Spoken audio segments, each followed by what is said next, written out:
ஹாய்ங்க, வாங்க நம்ம குட்டி கார்டனை பார்த்துடலாம். நம்ம கார்டனில் தக்காளி நாற்று விட்டு 15 நாள் ஆயிடுச்சுங்க. சரி, அந்த நாற்றுக்கள் எல்லாமே இன்றைக்கி தனியாக ஒரு க்ரோ பேக்கில் எடுத்து வச்சிடலான்னு சொல்லிட்டு சின்ன சின்ன க்ரோ பேக்கில் 1 மாதத்துக்கு முன்னாடியே நான் உரம் போட்டு ரெடியாக வச்சுருந்தேன். அதில் எல்லாம் இந்த நாற்றுக்களை எடுத்து வச்சாச்சுங்க. பார்த்திங்கனாலே தெரியும், 2 நாற்று வைக்கலாங்க. சூப்பராகவே வந்து நல்லா வளர்ந்து வந்து காய் பிடிக்கும்.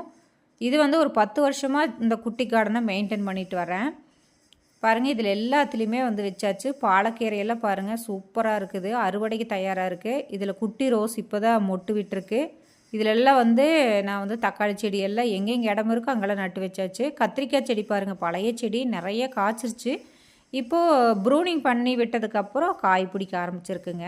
கருப்பு கத்திரி இது நல்லா டேஸ்ட்டாக இருக்குங்க. பிஞ்சுக்களும் விட்டுருக்கு. உரம் போட்டால் நல்லாவே சூப்பராக வரும்.